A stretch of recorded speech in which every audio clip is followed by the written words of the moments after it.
안녕하세요.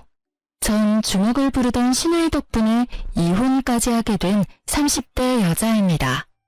제가 이렇게 사연을 쓰게 된 이유는 제가 결혼과 이혼을 하며 겪었던 일을 애청자분들과 나누고픈 마음에 용기를 내보았어요.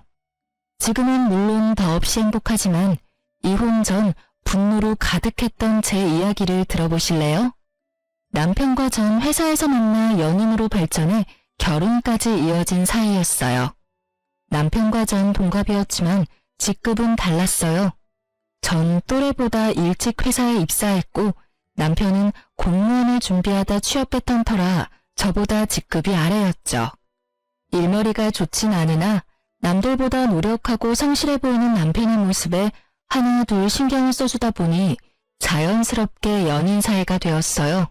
결혼하고 난 뒤 저는 부서가 다른 남편의 서포트를 해주었고 남편은 직장 내에서도 서서히 두각을 드러내며 인정을 받게 되었어요.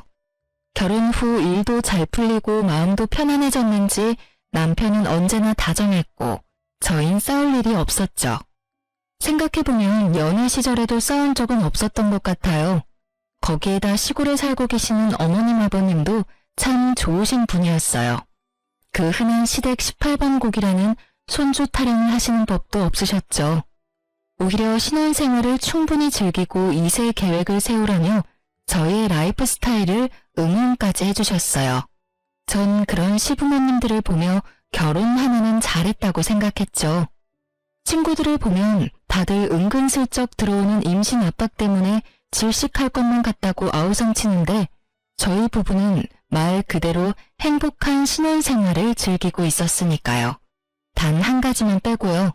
바로 남편의 누나인 노처녀 시녀만 뺀다면 완벽 그 자체였어요. 전 결혼을 결심할 당시 청약에 당첨이 되었었는데 완공까지 기간이 애매해 남편과 시녀가 함께 살던 집에서 며칠 지내다 새 아파트로 들어가기로 했어요. 상견례 자리에서 보았던 시누이는 상냥하고 쿨해 보였던 터라 크게 부딪히는 일은 없을 거라고 생각했던 저의 큰 착각이었죠.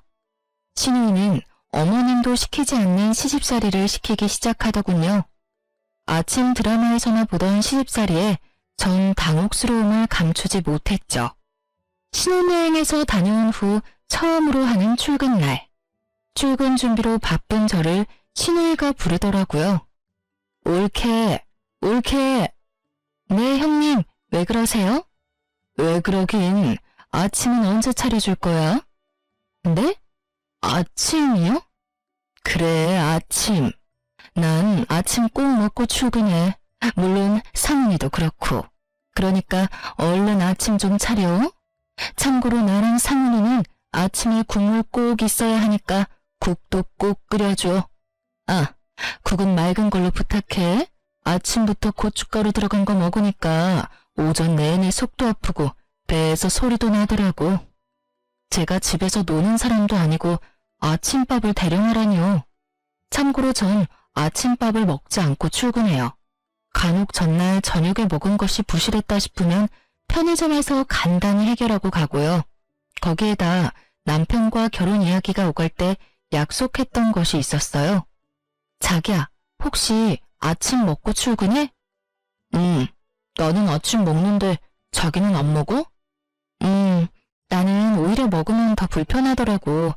그래서 말인데 우리 결혼하면 아침은 각자 해결하는 게 어때?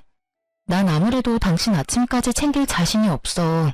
자기도 알다시피 나 아침잠도 많고 아침밥 때문에 스트레스 받기도 싫어. 알겠어. 그까짓 아침 혼자 챙겨 먹으면 되지.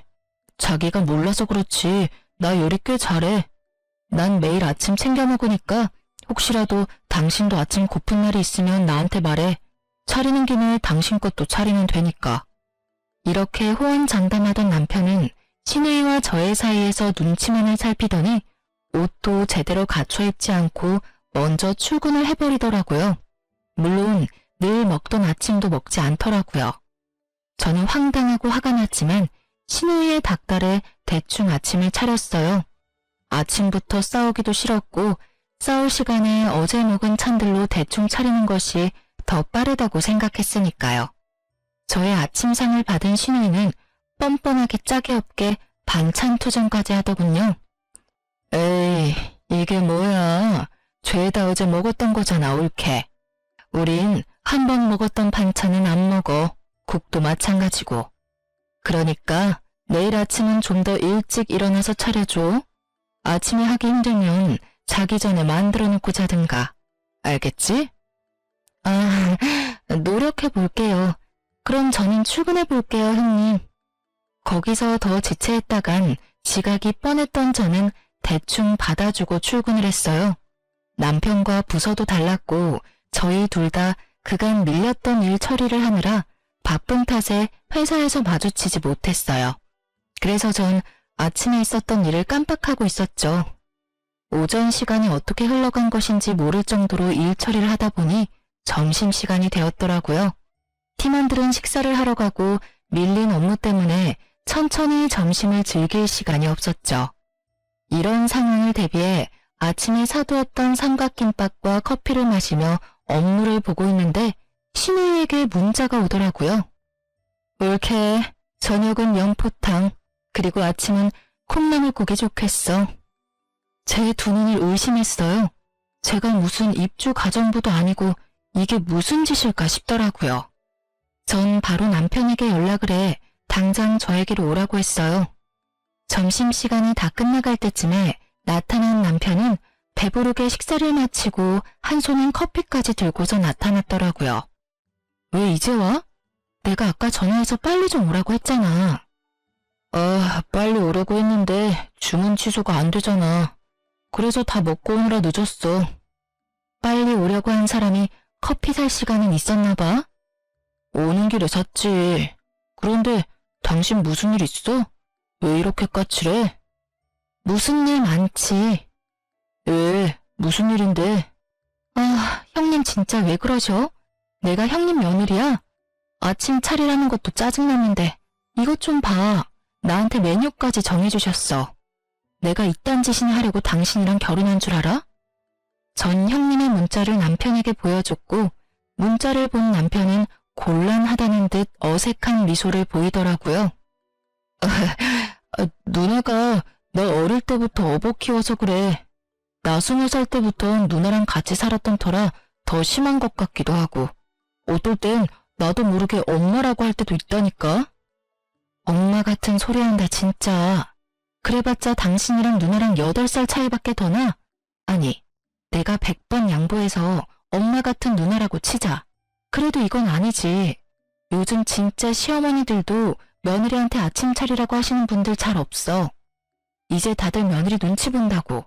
멀리서 찾을 필요도 없어. 어머님은 봐도 알잖아. 나한테 어머님이 뭐 시키시는 거 본 적 있어? 우리 엄마는 당신한테 뭐 안 시키지.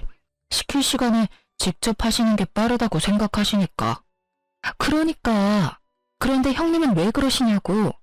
내가 당신한테도 안 차려주는 아침 형님한테 차려주게 생겼어? 그리고 당신은 아침에 그러고 도망가면 어떻게 해? 당신이 형님한테 한 소리 해줬어야지. 내가 어떻게 누나한테 뭐라고 해. 내가 조금 전에도 말했잖아. 누나가 어쩔 땐 더 엄마 같다고. 내가 누나한테 뭐라고 하면 우리 누나 얼마나 섭섭해하겠어. 그럼 난 당신 안중에도 없는 거야?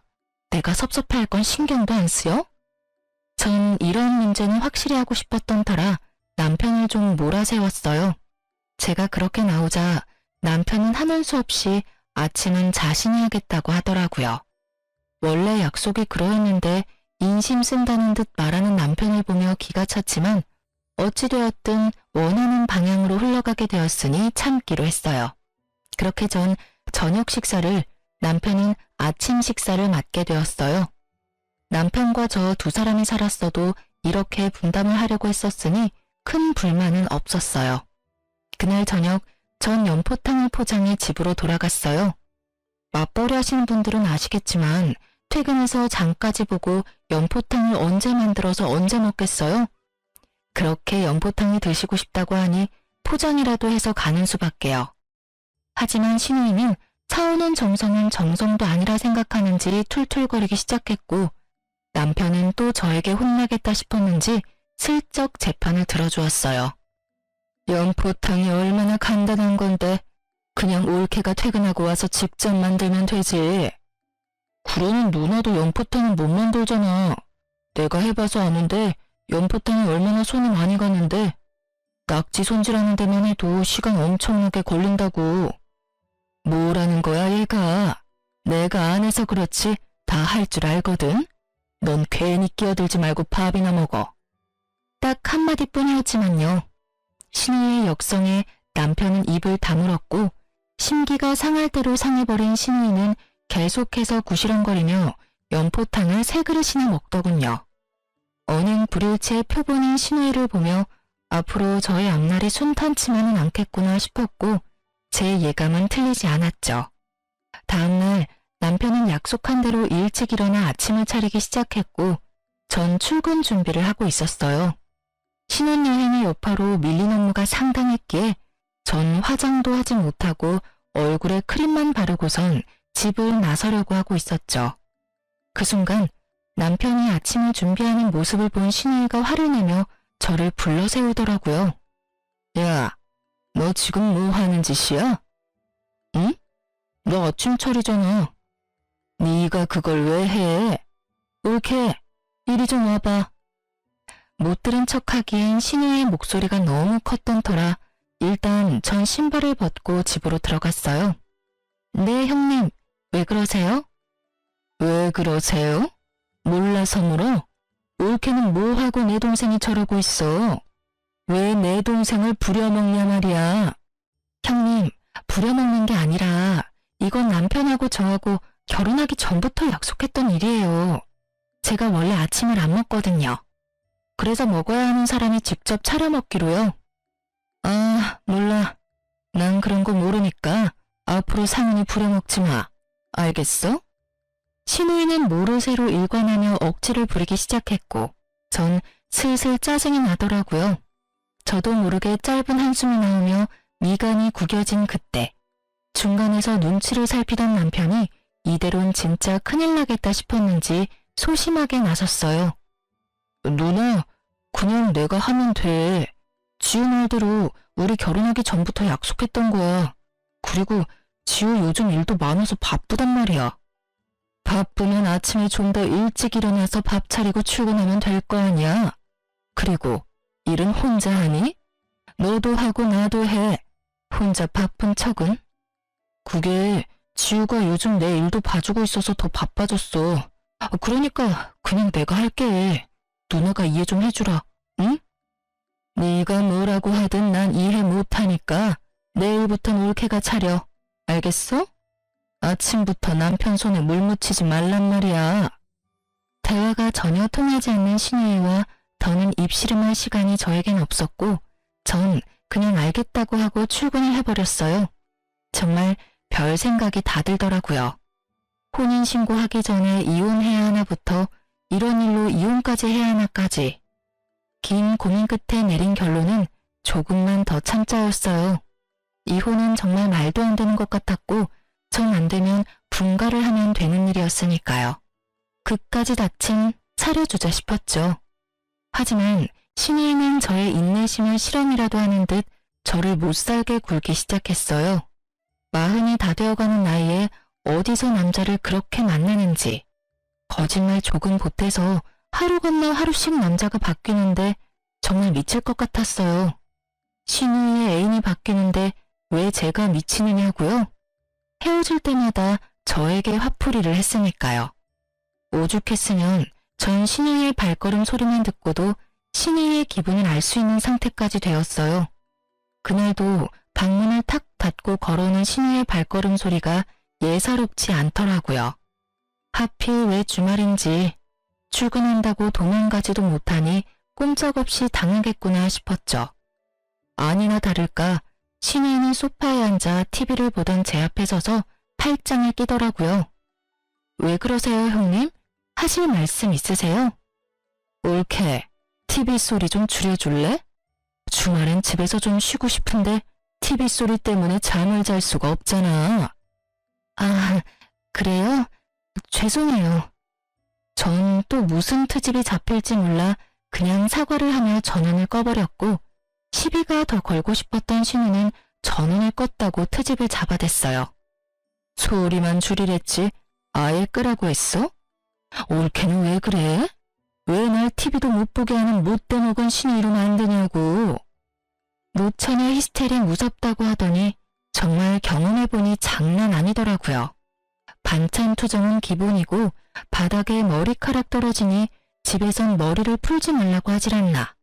자신이 보는 앞에선 남편과 애정 표현도 자제해달라고 하더니 이젠 하다못해 TV 끄는 것까지 트집을 잡으니 이성의 끈이 확 끊기더라고요. 형님, 진짜 저한테 왜 그러세요? 제가 웬만하면 그냥 참으려고 했는데 해도 너무하시네요. 제가 무슨 동네북도 아니고 왜 계속 트집을 못 잡아서 안달이냐고요. 트집? 내가 트집을 잡았다고? 내가 언제? 잡힌 트집이 워낙 많아서 저도 일일이 말씀 못 드리니까 혼자 곰곰이 생각해 보세요. 전 피곤해서 이만 들어가 볼게요. 전 신우의 얄미운 모르쇠 공격이 나오기 전에 말을 끊고 방으로 들어와 버렸어요. 씩씩거리며 방으로 들어온 저를 본 남편이 무슨 일인지 말하지 않아도 알겠다는 듯 제 눈치를 살피더라고요. 그 모습을 보는데 더 열이 받았어요. 이런 일은 남편이 나서 중재를 해줘야 하는 것이 맞는 거 아닌가요? 남편은 신우에게 한 소리를 들은 이후 중재는커녕 방관자가 되었고 일은 벌어진 후에나 눈치를 살피는 남편이 얄밉더라고요. 누나가 또 뭐라고 그래? 알면서 왜 물어? 이젠 TV 볼륨 가지고 트집 잡더라니까. 그래서 내가 그냥 미안하다면서 TV 끄니까 또 왜 끄냐고. 왜 못돼 먹은 신우이 만드냐고 따지시는데 내가 화가 나겠어 안 나겠어? 당연히 화가 나지. 우리 누나 진짜 왜 그러나 모르겠네. 나 도저히 안 되겠어. 그냥 우리 나가서 살자. 나 진짜 이러다 정신병 걸릴 것만 같아. 에이, 요즘 월세가 얼만데 당신이 조금만 더 참아주면 안 돼? 더 참을 수 있었으면 말도 안 꺼냈어. 월세가 얼마나 들든 난 나가야겠다고. 싫으면 당신은 여기서 당신 누나랑 같이 살아. 난 원룸이라도 얻어서 나갈 테니까. 싫은 소리는 했어도 이렇게까지 딱 잘라 말한 적이 없던 저였기에 남편도 드디어 상황의 심각성을 깨달은 듯 했습니다. 저에게 며칠만 기다려주면 자신이 단호하게 말하겠다고 하더라고요. 전 진짜 마지막이라 생각하며 남편의 말을 믿어보기로 했어요.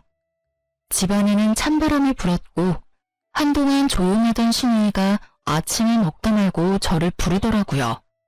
남편은 그때만 기다린 사람처럼 신우이의 말을 자르곤 단호하게 말했어요. 올케, 오늘 누나, 제발 그만 좀 해. 내가 뭘 했다고 그만을 해? 또 지우한테 뭐라고 하려고 그러는 거잖아. 지우 좀 그만 괴롭혀. 지켜보는 나도 이렇게나 힘든데 당하는 지우는 오죽하겠어? 내가 누나 때문에 지우 볼 낯이 없어. 지금도 봐봐. 아침부터 신우이 밥 차려준 올케가 어디 있다고 또 뭐라고 하려고 그래? 짜든 싱겁든 고맙다고 하고 그냥 좀 먹어주면 안 돼? 얘가 아침부터 생사람 잡네? 난 올케한테 국 맛있다고 말하려고 했어.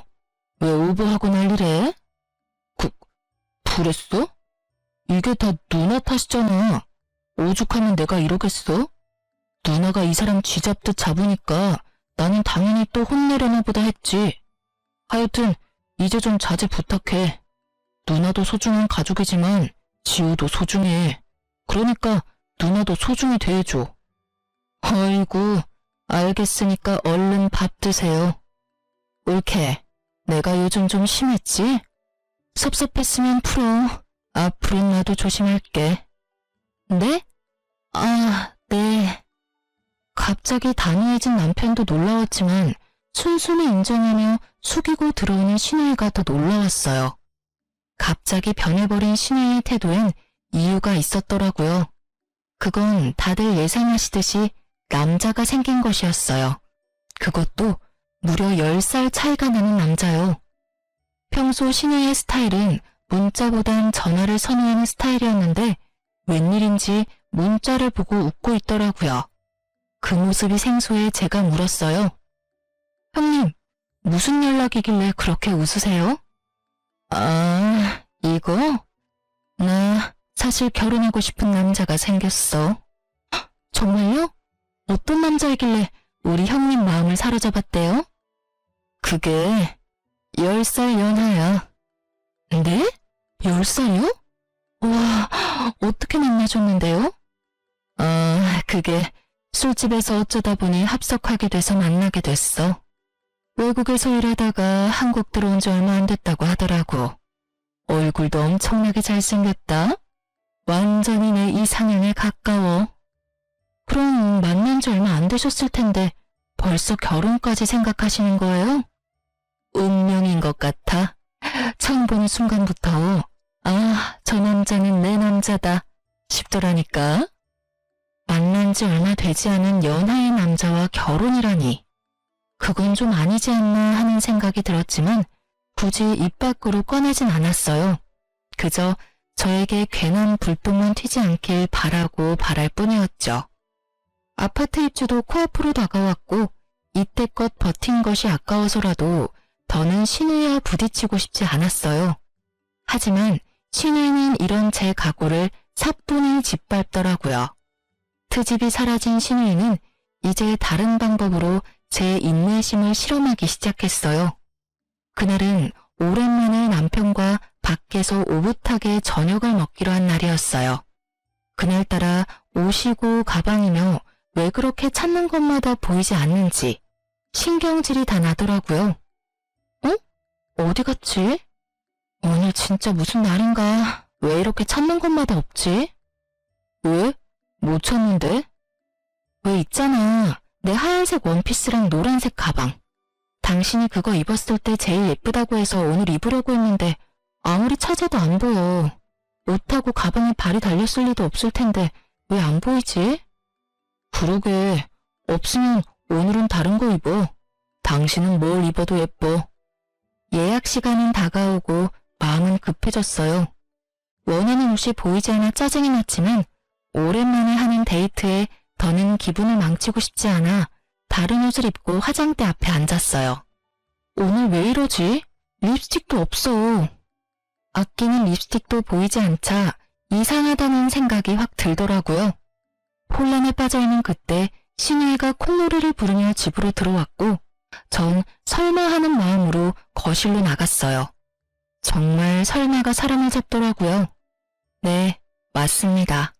신우이는 제 옷을 입고 가방을 어깨에 메고선 립스틱까지 가지고 외출했던 것입니다. 물론 저에게 묻지도 않고요. 어떻게 생각하면 별거 아닐 수도 있지만 이때껏 당한 것이 있어서 그런지 눈이 다 뒤집히게 화가 나더라고요.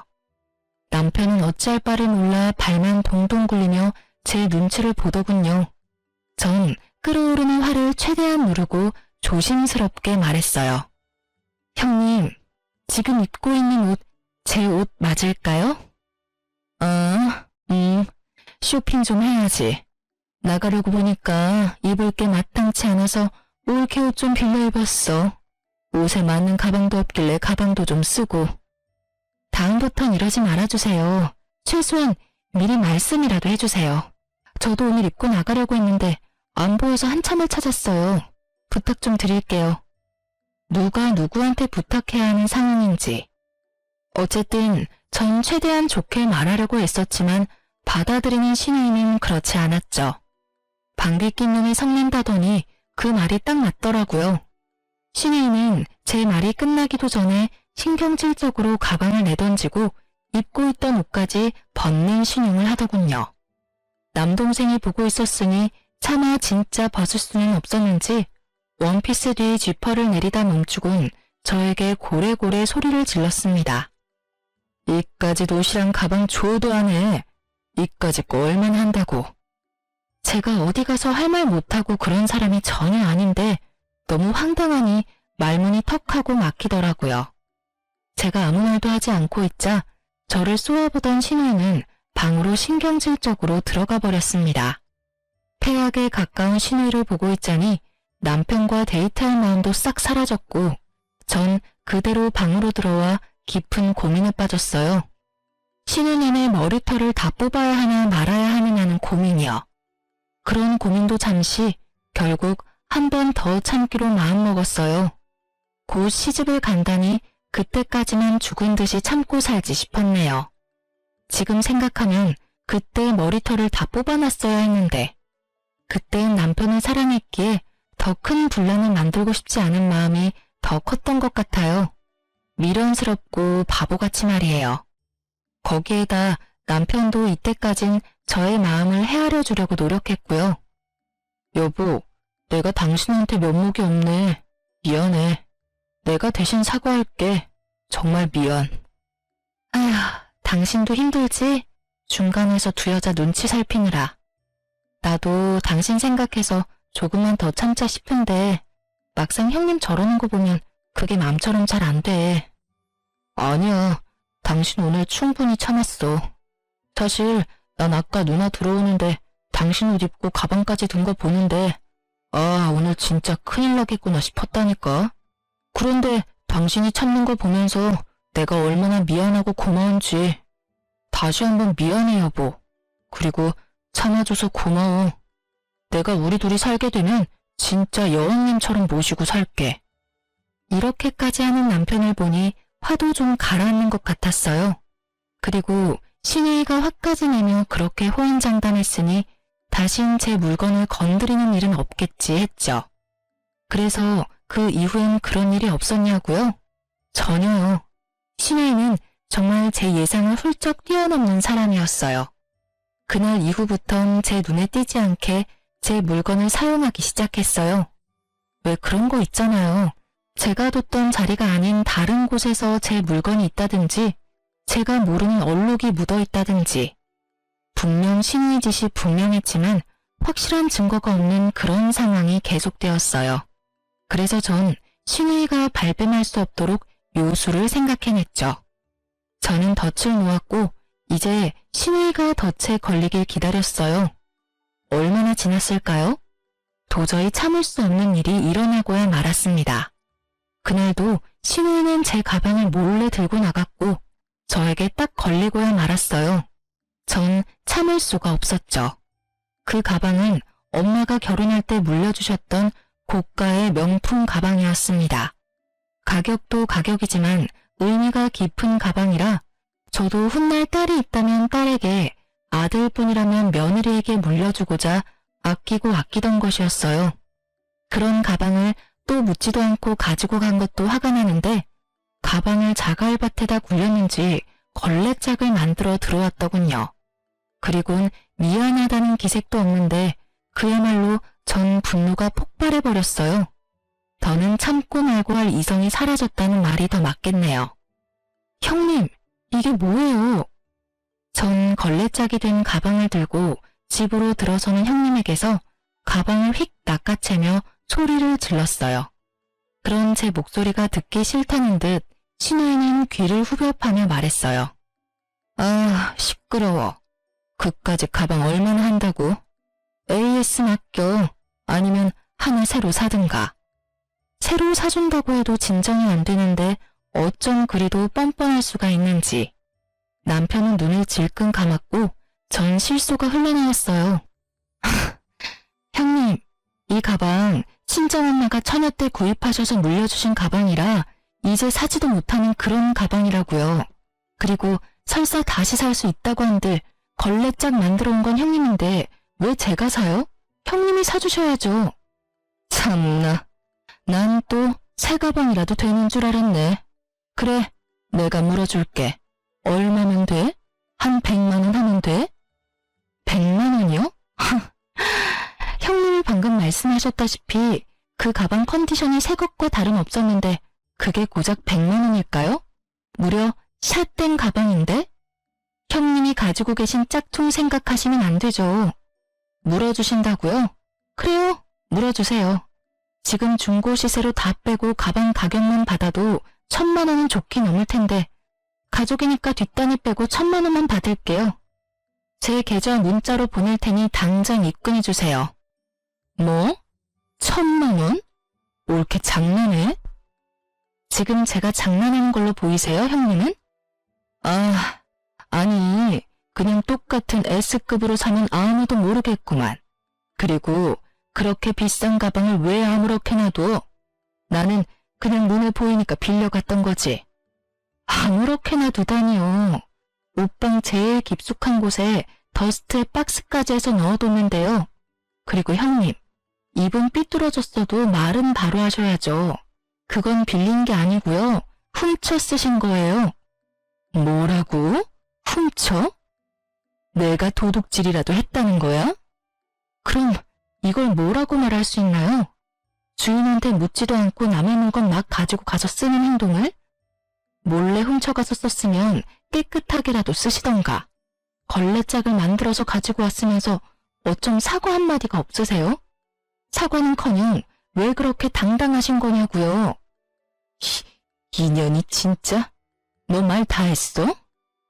언성은 높아지고 자칫 몸싸움으로 번질 수도 있는 상황이 되자 도저히 안 되겠는지 남편이 나섰어요. 둘 다 그만 좀 해, 제발. 누나는 당장 이 사람한테 사과해. 그리고 당신도 도둑질이라고 한 건 심했어. 내가 뭐 가족끼리 가방 좀 들고 나간 게 그렇게 큰 죄야? 이 사람이 자기 물건 함부로 쓰는 거 싫다고 말했었잖아. 저번에도 그 난리를 피웠으면서 또 왜 이랬어?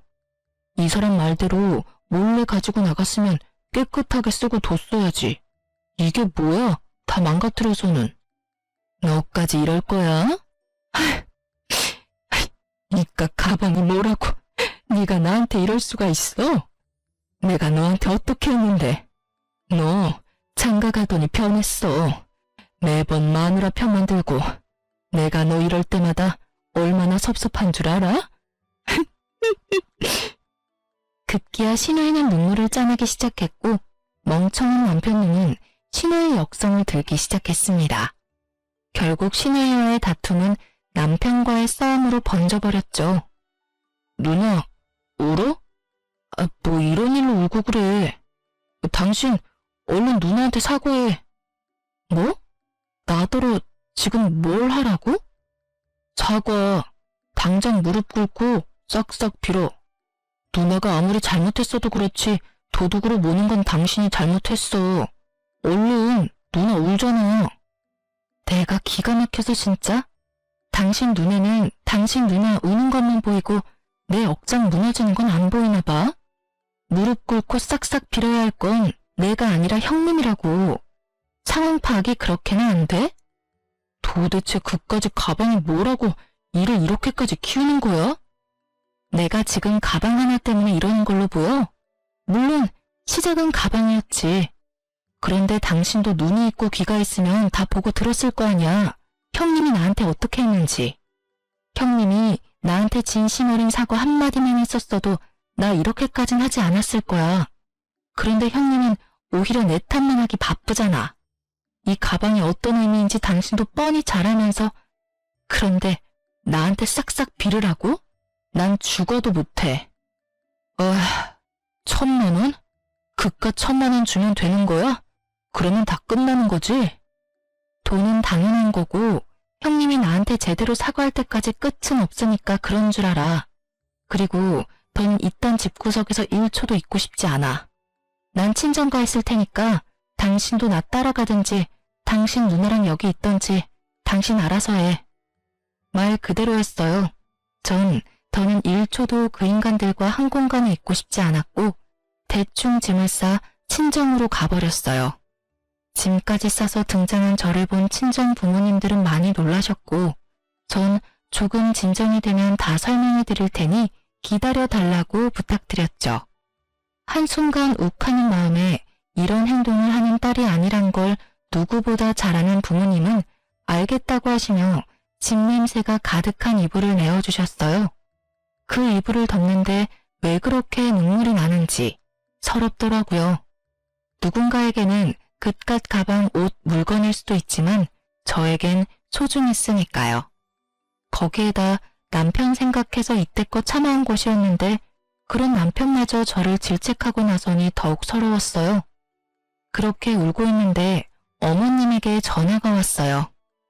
여보세요? 어머님. 아가, 방금 네 신우이랑 통화했어.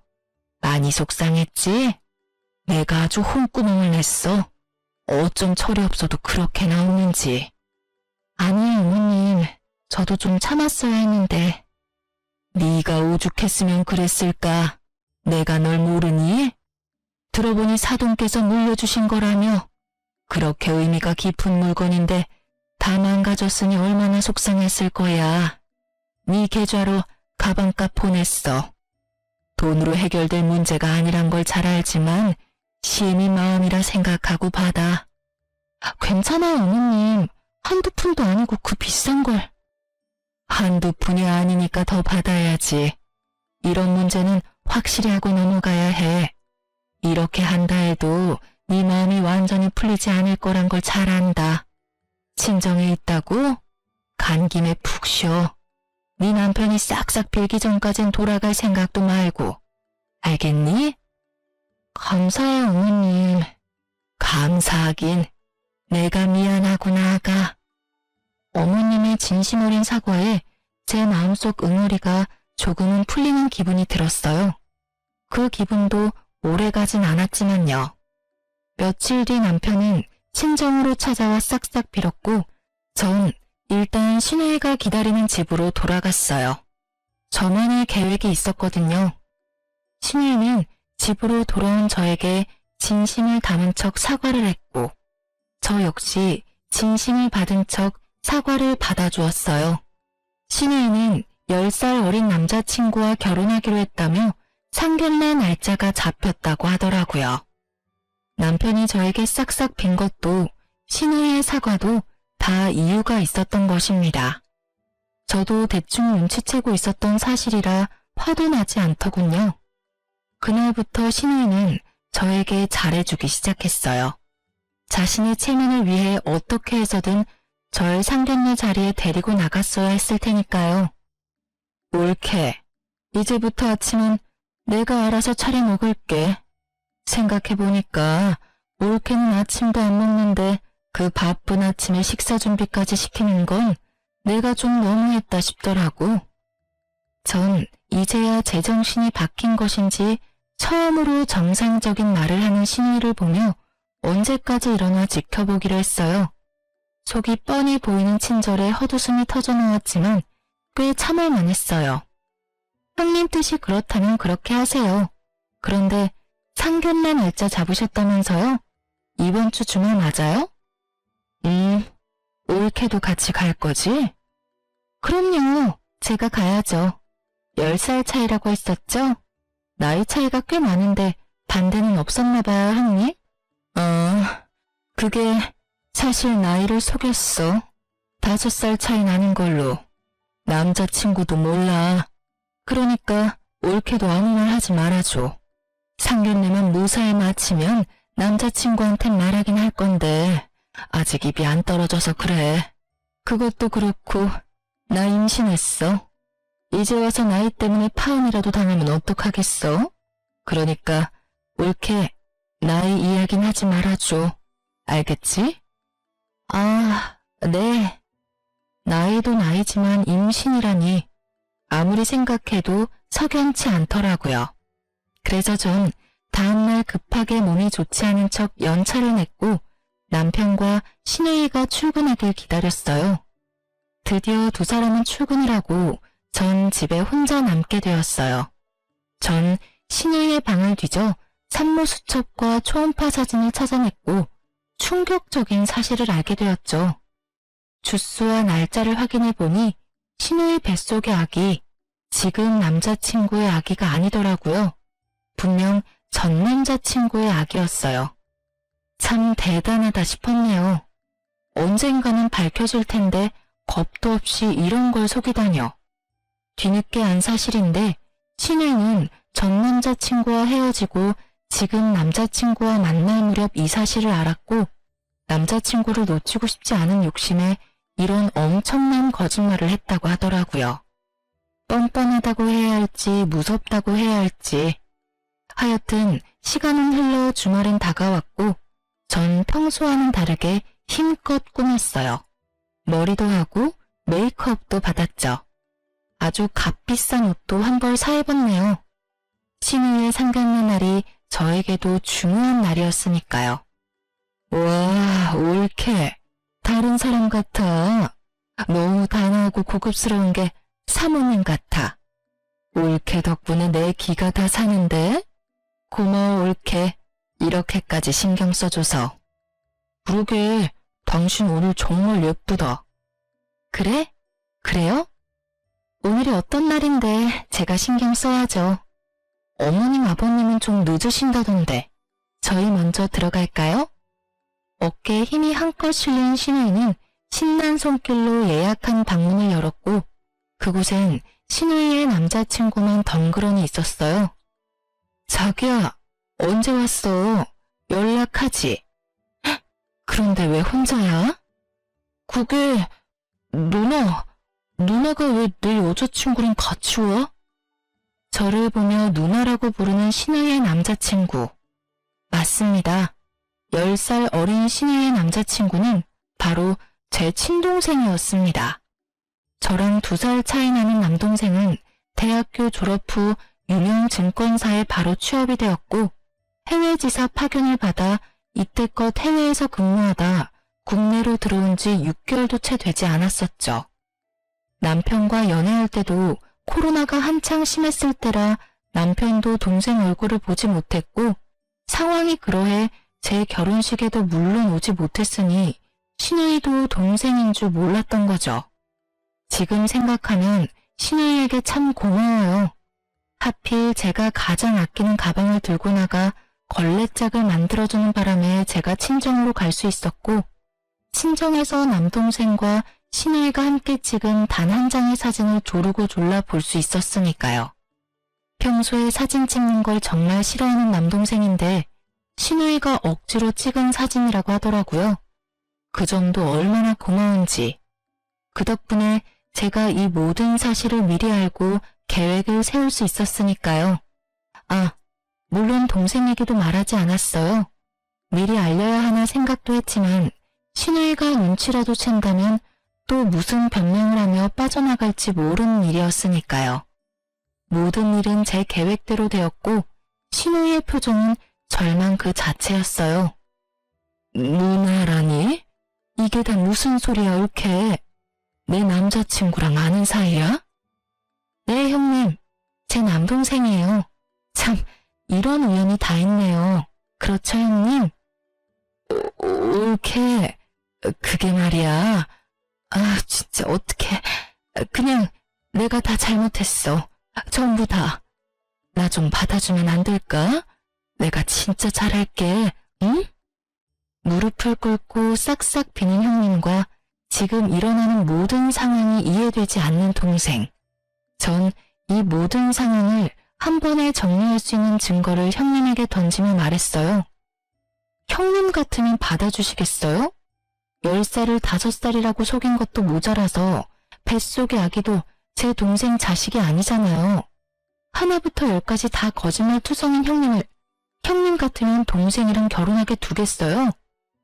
형님은 바닥에 힘없이 떨어진 산모 수첩과 초음파 사진을 후다닥 감추었지만 이미 늦은 일이었어요. 이게 다 무슨 소리야, 누나? 그럼 뱃속의 아기가 내 아기가 아니란 말이야? 그래서 오늘 엄마 아빠도 없이 혼자 오라고 한 거였어? 미리 말했어야 했는데 미안해. 넌 작은 일도 얼굴에 다 티가 나니까 미리 말할 수가 없었어. 진짜 미안해. 그러니까 나이도 5살 많은 게 아니라 10살이 많고 애도 내 애가 아니란 이 말이네? 그러면서 뻔뻔하게 결혼해주지 않으면 죽는다고 협박까지 했어? 어쩐지 테스트 기능 보여주면서 초음파 사진은 안 보여주는 게 이상하다 싶었어. 이 정도면 사기야, 사기. 모든 사실을 알게 된 동생은 충격이 큰 듯 비틀거리며 소리를 질렀고 신우이는 동생에게 몸을 돌려 빌기 시작했어요. 자기야, 내가 잘못했어. 처음부터 속이려는 건 아니었는데 자기를 너무 사랑해서 놓치고 싶지 않았어. 나 한 번만 용서해주면 안 될까? 이 아기 자기가 싫다고 하면 당장 지울게. 나 수술하면 돼. 그걸 지금 말이라고 해? 수술을 하든 말든 네 마음대로 하고 다신 나한테 연락하지 마. 다신 그 뻔뻔한 낯짝 보고 싶지도 않으니까. 당장이라도 경찰서에 가서 고소하고 싶은데 그동안 만났던 정을 생각해서 참는 거야. 알겠어? 아, 누나, 나 먼저 가볼게. 집에서 봐. 동생은 그렇게 자리를 떠났고 신우이도 동생을 따라가 버리더군요. 동생을 따라가지 못하게 신우이를 붙잡고 싶었지만 저에겐 아직 남은 문제가 있었기에 신우이는 동생에게 맡기기로 했어요. 이제 남은 것은 남편에게 복수하는 것이었어요. 전 남편을 노려보았고 남편은 그저 저에게 험한 말을 쏟아내기 시작했어요. 당신 미쳤어? 꼭 이렇게까지 해야 했어? 당신만 입 다물면 다 해결될 일이었잖아. 해결? 넌 하늘이 무섭지도 않아? 그러다 천벌받아. 그리고 너 같으면 네 동생이 인생 나락으로 가는 꼴 보고만 있을 수 있어? 나락? 말이 심한 거 아니야? 심한 건 너희 남매들이지. 네 누나도 누나지만 네가 어떻게 나한테 이럴 수가 있어? 내가 지금 누나 편 들었다고 이래? 그럼 내가 여기서 누나 편을 들지 당신 편이라도 들어줄 줄 알았어? 아직도 상황 파악을 하지 못하고 쉰 소리나 하는 남편에게 당장 휴대전화를 내밀어 영상을 보여주었고 말 그대로 잿빛 얼굴이 되더라고요. 그 영상은 저희 집 안방과 옷방에 설치된 홈 CCTV 영상이었어요. 신혜이가 제 물건을 몰래 쓰는 것이 분명한데 증거가 없어 답답했던 저는 증거를 잡을 요량으로 CCTV를 설치했던 것이었습니다. 물론 남편에게 지나가는 말로 설치해야겠다고 언급했었는데 제 말은 귓등으로도 안 듣더니 설치한 줄도 모르더라고요. 친정에서 어머님의 전화를 받은 전 CCTV가 떠올랐고 녹화된 영상을 통해 남편의 검은 속내를 알고 오늘의 계획을 세웠던 것이었어요. 그렇게 녹화된 영상 속엔 옷방 안에서 나눈 둘의 대화가 버젓이 들리더라고요. 너 괜찮아? 올케는 친정에 갔어? 뭐 그런 일로 짐까지 싸서 쪼르르 친정을 간다니? 하여튼 너 진짜 여자 잘못 만났어. 가방 빌려줬다. 좋게 생각하면 될 일을 뭘 쪼잔하게 화까지 내는지 원? 내가 저기 저 가방도 쓴 줄 알면 올케 진짜 이혼하겠다고 개거품 물고 찾아오겠네. 누나, 그러게 내가 조심 좀 하라고 했잖아. 모르는 척하는 거지. 집사람 다 알고 있다고. 내가 그렇게까지 말했는데 하필이면 장모님이 주신 가방을 그 꼴을 만들어서 가지고 오냐? 아, 몰라. 남자친구랑 다투는 바람에 열받아서 화풀이 한다고 던졌는데 하필 손에 들린 게 가방이었어. 바닥에 돌도 많았고. 나라고 이렇게 될 줄 알았겠어? 이제 어떡할 거야? 저 사람 저대로 두면 누나 상견례는 어쩌려고. 어떻게든 오게 해야지. 넌 결혼해도 그딴 년이랑 결혼했니? 오늘도 봐. 이까진 일로 짐 싸서 친정 가는 게 말이나 돼? 그년 때문에 나는 엄마한테 혼났잖아. 나라고 알았겠어. 그렇지 않아도 이번에 회사에서 맡은 프로젝트만 무사히 끝내면 이혼할 거야. 성질머리가 얼마나 더러운지 생각 같아선 당장이라도 이혼하고 싶은데 와이프 도움 없이는 프로젝트 성공률 끝내기란 불가능에 가까우니 어쩌겠어. 누나 결혼식도 있고. 일단 다 무사히 넘기고 나 진급만 하면 당장 이혼할 거니까 누나도 그때까진 비위 잘 맞추란 말이야. 알겠지? 더 들을 수가 없어 전 영상을 꺼버렸어요. 기껏해야 어머님께 형님의 만행을 알리고자 설치했던 CCTV였는데 이런 월척이 낚일 줄 누가 알았겠어요? 숨겨왔던 민낯이 드러나니 남편은 신혜이가 꿇었던 그 자리에 똑같이 무릎을 꿇고 싹싹 빌더군요.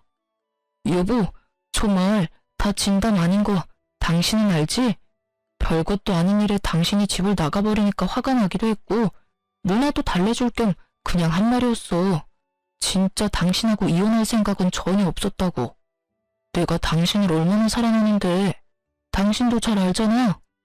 사랑 타령을 하는 남편을 보는데 화가 다시 솟구쳐 올랐어요.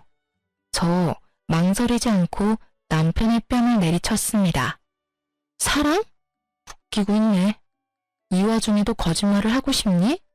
정말 소름 끼친다. 그냥 이혼해 우리. 곧 어머님 아버님 오시지? 영상은 내가 보내드릴 테니까 자세한 설명은 네가 해. 그러면 법원에서 보자. 그렇게 저도 그 자리를 났습니다. 뒤에서 남편의 절규가 들려왔지만 아랑곳하지 않았어요. 이미 제 마음을 떠난 사람이었으니까요. 일말의 감정도 남지 않았죠. 저를 등에 업고 날개를 달려고 했더니 정말 가당치도 않았어요. 그래서 어떻게 됐냐고요? 뻔한 결말이었죠. 포기란 모르는 전 신우이는 하루가 멀다고 남동생을 찾아왔고 결국 전 신우이를 스토킹과 사기죄를 묶어 경찰에 신고해버렸어요. 전 당연히 이혼했습니다. 이혼 이후 저의 도움이 사라지자 전 남편님의 무능함이 적나라하게 드러나며 부서 사활이 달려있던 일은 그야말로 대실패로 돌아갔어요.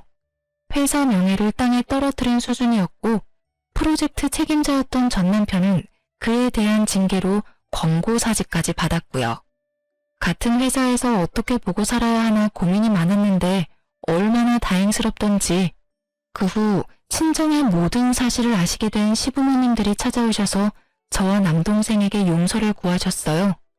말은 그렇게 했지만 무지 시부모님들께 녹화 영상을 보내지 않았었는데 도둑이 재발 저린다고 전 신우와 전 남편이 스스로 다 말했던 모양이었어요. 눈물을 훔치시며 용서를 구하시는데 잘못한 것도 없는 제가 다 죄송스러워 혼났네요. 어떻게 저런 올곧은 부모님 밑에서 그딴 자식들이 태어났는지 아직도 의문이에요. 그 뒤로도 크고 작은 일이 더 있었지만 다 쓰자니 말이 길어질 것 같아 이만해야 할 것 같아요. 다음에 시간이 된다면 또 사연을 통해 말씀드리도록 할게요. 어찌되었든 저와 남동생은 나락으로 갈 뻔했던 인생을 잘 구출했어요. 동생은 그 후 다시 외국 지사로 나갔어요. 아무래도 자신은 외국 생활이 더 맞는다며 나가버리는데 말릴 수가 없더라고요. 제 잘못은 없었지만 동생에게 미안한 마음이 있었던 터라 동생의 결정을 그저 응원하기로 했어요. 어제 동생과 오랜만에 통화를 했는데 여자친구가 생겼다고 하더라고요.